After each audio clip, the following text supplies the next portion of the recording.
असुमना मतम खरा हौख्रबा मतुंगनी नोंमगी नुमितनी नुमित अदुदा प्रेमिका महाकी कादा लैरी मतम अदुदा रंजित की ममानबा मणिपुर एग्रीकल्चर डिपार्टमेंट दा डायरेक्टर ओइना थौपुरीबा अदु लाक्तुना वारी सानरी रंजितना इताउदी एग्री डिपार्टमेंट दा डायरेक्टर ओइखिबदै याम नुंगाइख्रबा मालेदा अइकोइ कासे निंसिंबिरखिद्रेने को डायरेक्टर अदुना थबकना याददुना तौबने इताउसु चिंदी चिनबनिदा अइखोइना पुनसे काइना हौबदा पाकनागा यापी पोंते रंजितना मधुना महौसागी वानिदा हौजिक्ति अइगी थबक अयाबा इचा नुपादा सिनख्रबने अइना अदु खरा येंगसिलिबा हाइदु मंगाइरेदा डायरेक्टर अदुना दोंग फजना पुनसिदना महौसाकीदो खरा खरा दिछि नरिब्रा रंजितना इसागी अनाबसिगा चानादबदगी थादोखिबा फनबु कुइरेदा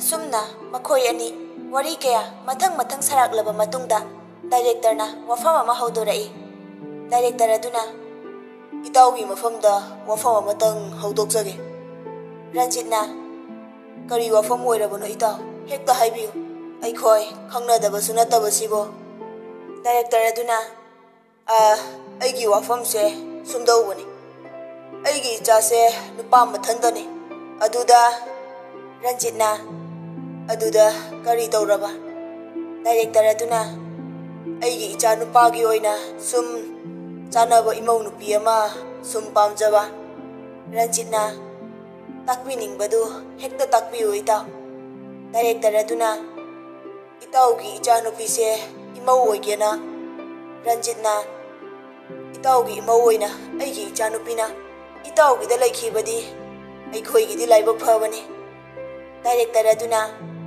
इताउना याबिरक्लरोइद्रा खंदुना वाफमसे हौदोकजबा ngamdana लैरकपने इताउगी वाफमसे ताबदा याम नुंगाइजबा मा फाउजै असुमना नोक नोक्तुना वारी सानरीबा वारी अदु तारदुना प्रेमिका महाकी वाखलदा मपागी ममानबा डायरेक्टर अदुगी मचानुपागा लुहोंगनबा हाइनरिबा वाफमदु तसेंगना पामलमदे असिगुम्बा फिबम असिदा महाकी पुंसी खोंचत असिदा सागरगसु काइनखिबा अदुगा अमुकसु मंगालगसु अमुक काइनखिबा महाकपु थमोय सेंगना नुंसिजबा मिसक अमोइना सागरबु अहानबु ओइना थेंगनाजबा मथंगदा मंगाल अमुक थेंगनाजबा अदुबु अनिमा काइना सेटनारगा अतोपा लमलानबा अमगी मकादा पुंसी वाइथुंगलगदौरिब्रा खनबदा महाक खनफम खंगलक्ते प्रेमिका खुदक अदुदा महाकी फोन अदु लौथोक्तुना मंगालदा कॉल तौई मंगालसु रिसीव तौरई प्रेमिकाना हेलो मंगालना हेलो ताये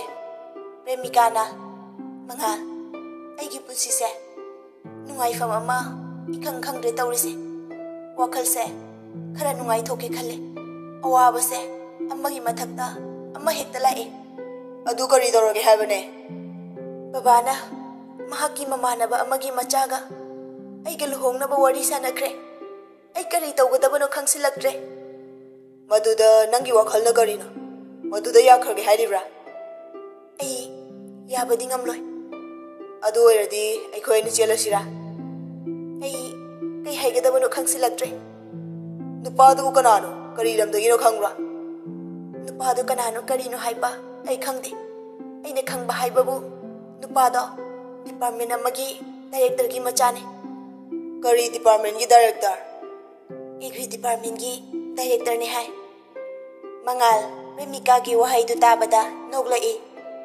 प्रेमिकाना अइना सीरियस ता हाइरगा नंगना नोगलिनिने को नोक्ट्रदी कइनो एगी अवाबसे करीसु उबिदा करीमदरबनिने गाइखो पाखतखिनो इंगना वारी सानासेबा अइना इंथथुइसि करीदनो डायरेक्टर दो अइगी हेक अपोपो बाबाने हा अदुदी नोय बाबादु नंगना थारकलिरा अइगी युमसिदा अइदी बाबादसु कैसु हाइखिदे नंगी मरमदा अइगी युमदा इमादसु बाबादसु नोंगमदा हाइखिदे बाबाना नंगी बाबागा खंगनरमदुना अहल मसेल हाइनरुबदा चानखिबा ओइगनी खले मसे लकी नट्रा थुंगना जौगाइना तमलमलदी हेक्ता यापोते बसे प्रेमिका मंगालगी वहाइदु ताबदा फोन दु कक्थली अदुगा वखलदु खरा इंथजै असुमना मतम खरा हौख्रबा मतुंगनी MU की पाक्तनी Mangal amadi Premika haminaduna wari sanari.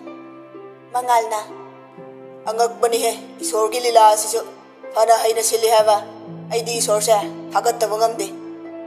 Premikana karigino isorbu aduk yamna thagatliduba. Aina Africa da poklammo nangna Manipur sida poklammo karamna thengnadoino natraga nangna 2050 da poklo aina 19th century da poklo karamna thengnadoino lamdam asida aishu nangsu pokhalame thengna hale adusu nangsu aishu pakhang leisa oina masi yam lucky oi wenatra nang ai nungsina haliba nang ai thungna hangadoriba sa isorgi lila natra masi bune aina isorbu thagachariba Aidi angakbani khale Isorgi lilase nanga thengnarakpa asisu angakpa phawe. Karamna ngakliba Nangna aigi ifamda changlakliba tanja asisu ngakpa phawe. Aduga nanga thengnarakhiba adusu ngae. Nanga asumna loinarakani haibasu nongmata khaluba nate. Aigi engagement lakpa adusu nahak oiramba pumnamakse angakpa ngakta natra. angakpa ngaktani da punsise masi nataba tungi punsi lambi dasu angakpa kaya ama thengnarakpasu yaribani. Tungda tholakadabasing adudi kananasu uba ngamba nate. Ataidi khangre nangai gi lohongba simadi tungda kari tholakadaba punsi gi lambi amadi aina uba phangli. Phare matamsisu thengjilagle chatnaba tawrase. Hoi chalase. Asumna makhoi ani MU gi park adudagi thokminarakhi. Mathangi numitni Mangal bike tongduna Premika gi yumgi gate mayada leirami. Premika thoraktuna makhoi ani bike tongduna koiba lakminarami. Mangalna Nasak fajabanina aset ba dress di loina pae. Nangse namayam kale. Nangna ikai khangmandadana aise Nungsibai nei mai kalido mai kandradi nang phangloidoriba. Anam khukandiba loire haisini.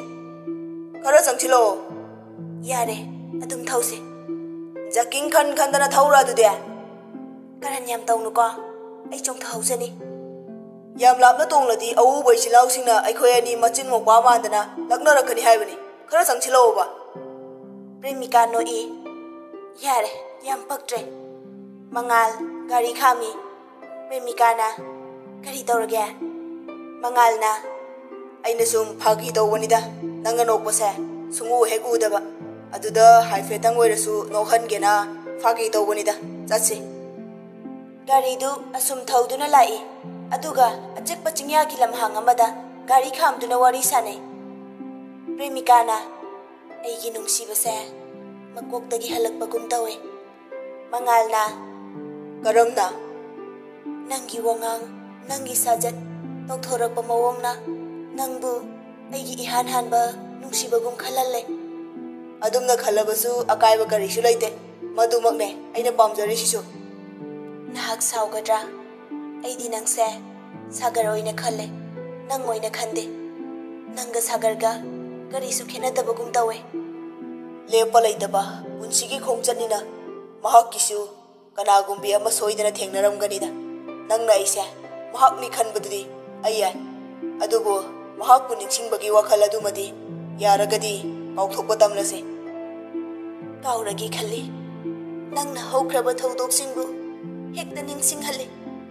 Aduga karigumbada mahakna atokpa nupi amaga khangnaramba haibase aigi thajabagi wangmadani. Mahakki pukchel ai chapchana khangi. Mahak kanabusu hanna khak yenglamloi. Mahak amu hanna thengnararoi khanbada nungaitaba phawe. Mangonda samthokningba aigi wahai kaya ama lei. Adubu amu hanna thengnaragani haibadi thajadre. punsi lambi haisa singaktane angakpana thalaba khongchatne haukraba mahakbu ningsinglurano punsigi asengba sakdam adudi awaba amadi nungaiba ani na semgadabane mahakki wakhalda nangna laining sumoiduna leiradi nangaidi karamna nungsinagane ningsinglurano kaukthokro adui sarukpudi Kari tawrage chapleplade aikhoi ani nungsinabase panthung phangnabane aduda kari tawraba nangi apambase karino chen chongduna lohongba amana ahalamana haina singnaduna lohongba ꯅꯪꯅ ꯄꯥꯝꯕꯗꯣ ꯑꯩꯗꯤ ꯑꯗꯨꯝ ꯌꯥꯔꯦ ꯑꯅꯤꯃꯛ ꯂꯣꯏꯅ ꯉꯝꯒꯅꯤ ꯑꯗꯨꯗꯤ ꯌꯥꯝ ꯐꯖꯕꯤ ꯃꯑꯣꯡꯗ ꯏꯁꯥꯁꯨ ꯁꯛ ꯈꯪꯅꯔꯕ ꯑꯗꯨꯒ ꯑꯍꯜ ꯃꯁꯦꯜꯁꯨ ꯌꯥꯅꯔꯕ ꯃꯑꯣꯡꯗ ꯍꯥꯏꯅ ꯁꯤꯡꯅꯔꯁꯦ ꯑꯩꯁꯨ ꯌꯥꯅꯤꯡꯉꯦ ꯑꯗꯨꯕꯨ ꯃꯇꯝ ꯆꯥꯔꯕ ꯀꯥꯟꯗ ꯑꯍꯜꯁꯤꯡ ꯊꯥꯔꯛꯑꯣ ꯃꯇꯝꯗꯤ ꯆꯥꯔꯄꯣꯠꯅꯤꯗ ꯑꯩꯁꯨ ꯆꯪꯗꯧ ꯀꯨꯏꯗ꯭ꯔꯦ ꯅꯪꯒꯤ ꯃꯔꯝꯗ ꯅꯍꯥꯟꯈꯩ ꯍꯥꯏꯗ꯭ꯔꯤ ꯀꯩꯒꯤꯅꯣ MBA ꯂꯣꯏꯔꯕ ꯃꯇꯨꯡ ꯑꯩ ꯑꯆꯧꯕ ꯀꯝꯄꯅꯤ ꯑꯃꯗ ꯖꯣꯏꯟ ꯇꯧꯅꯕ ꯁꯦꯝ ꯁꯥꯔꯝꯕꯅꯦ ꯑꯗꯨꯕꯨ ꯊꯕꯛ ꯑꯃꯒꯤꯗꯃꯛ ꯃꯅꯤꯄꯨꯔꯁꯤꯗ ꯊꯣꯛꯂꯛꯇꯕ ꯌꯥꯗꯕꯗꯒꯤ ꯑꯩ ꯊꯕꯛꯇꯣ ꯖꯣꯏꯟ ꯇꯧꯔꯝꯗꯅ ꯊꯣꯛꯂꯛꯄꯅꯦ ꯅꯪ ꯊꯦꯡꯅꯕꯗꯩ ꯑꯗꯨꯝ ꯂꯩꯊꯔꯕꯅꯦ ꯅꯪꯒ ꯊꯦꯡꯅꯔꯝꯗ꯭ꯔꯕ ꯅꯍꯥꯟꯅ ꯆꯪꯂꯝꯂꯗꯧꯅꯦ ꯑꯁꯣꯝꯗꯗꯤ ꯂꯥꯛꯑꯣꯅ ꯀꯧꯔꯛꯄꯗ ꯂꯣꯏꯔꯄꯣꯠꯅꯤꯗ ꯀꯔꯤꯒꯤꯅꯣ ꯑꯗꯨꯛ ꯆꯥꯎꯈ꯭ꯔꯕ ꯊꯕꯛ ꯑꯗꯨꯕꯨ ꯍꯨꯟꯗꯣꯛꯂꯝꯂꯒ ꯑꯔꯦꯝꯕꯗ ꯃꯇꯝ ꯃꯥꯡꯍꯜꯂꯤꯕꯗꯤ ꯑꯩꯅ ꯇꯥꯕꯗ ꯁꯦꯂꯔꯤꯁꯨ ꯌꯥꯝ ꯆꯥꯎꯋꯦ ꯍꯥꯏꯅ ꯇꯥꯏ 1 ꯃꯟꯊ 50 ꯂꯥꯈꯇꯒꯤ ꯇꯥꯗꯦꯁꯨ ꯍꯥꯏꯅꯩ ꯃꯇꯝ ꯃꯥꯡꯍꯟꯕ ꯅꯠꯇꯦꯗ ꯁꯦꯂꯔꯤꯒꯤ ꯋꯥꯐꯝꯗꯨꯅ ꯑꯃꯅꯦ ꯍꯟꯗꯛ ꯑꯩꯅ ꯃꯅꯤꯄꯨꯔ ꯊꯣꯛꯂꯛꯄꯁꯤꯗ ꯕꯕꯥꯒ ꯏꯃꯥꯒꯅꯗꯤ ꯅꯨꯄꯤ ꯊꯤꯕ ꯃꯇꯝ ꯌꯧꯔꯦ ꯍꯥꯏꯗꯅ ꯌꯥꯝ ꯀꯟꯅ ꯇꯛꯁꯤꯜꯂꯛꯂꯤ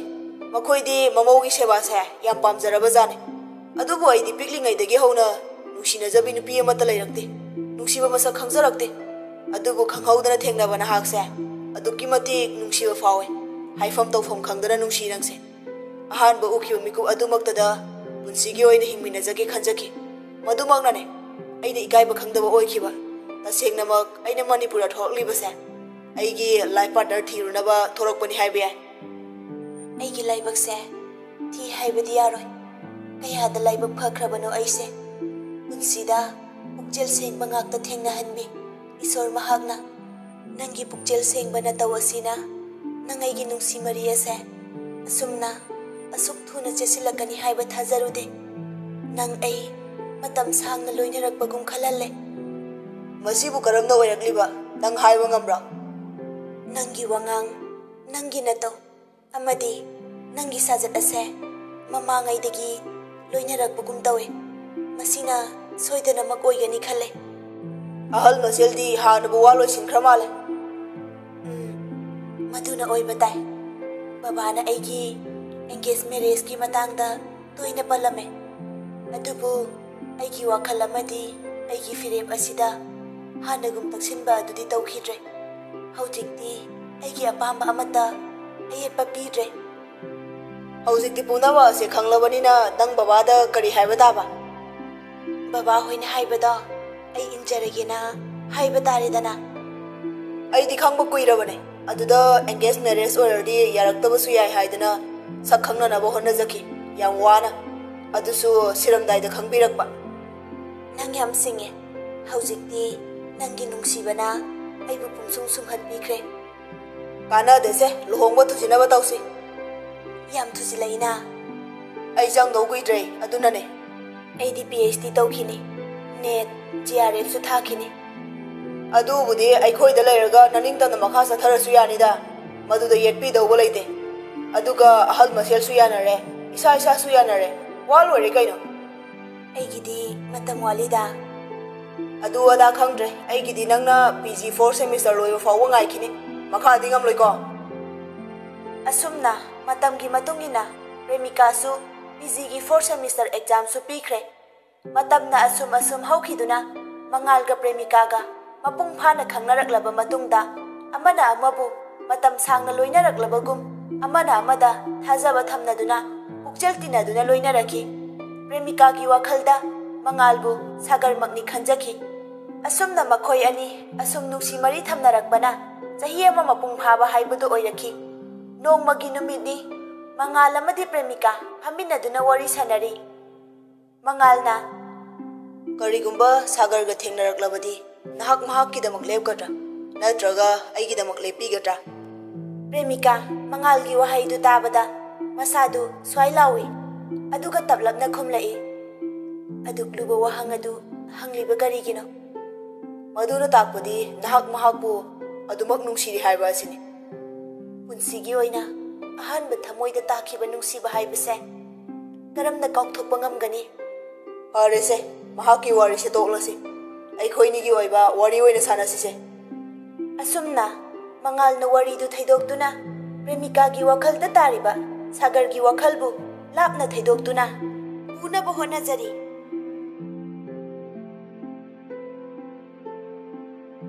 मतम खरा हौख्रबा मतुंगनी प्रेमिकाना पीजीगी 4th सेमिस्टर एग्जाम पीख्रबा मतुंग मंगालना महाकी थबक्कीदमक मपालमदा चटकदबा उशिलक्त्रबा मतमनी।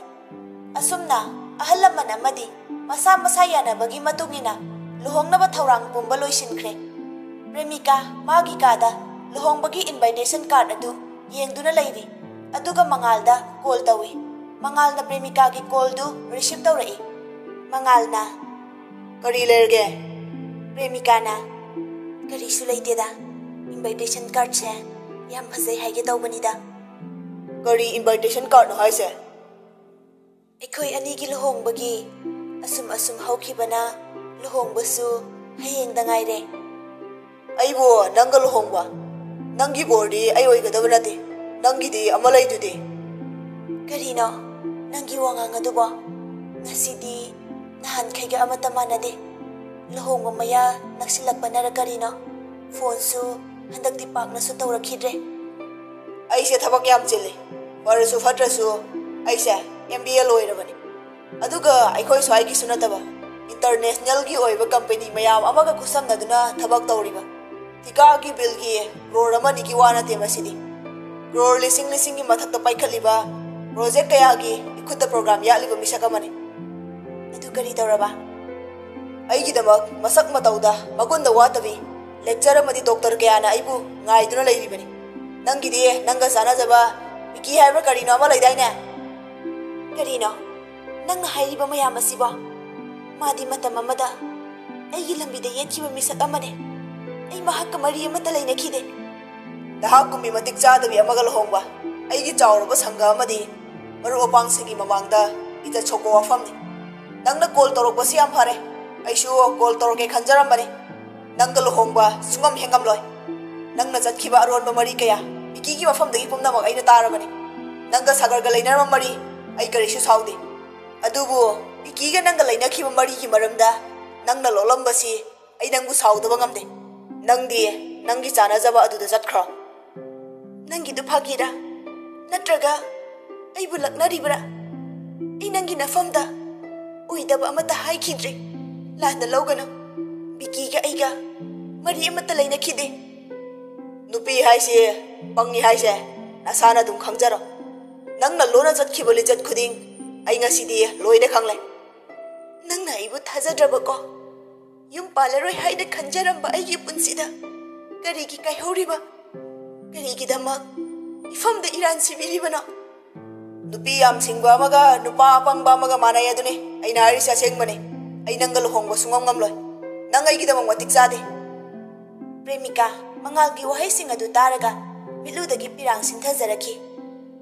नहाकी वखल फिरेब असे मतौ करमना?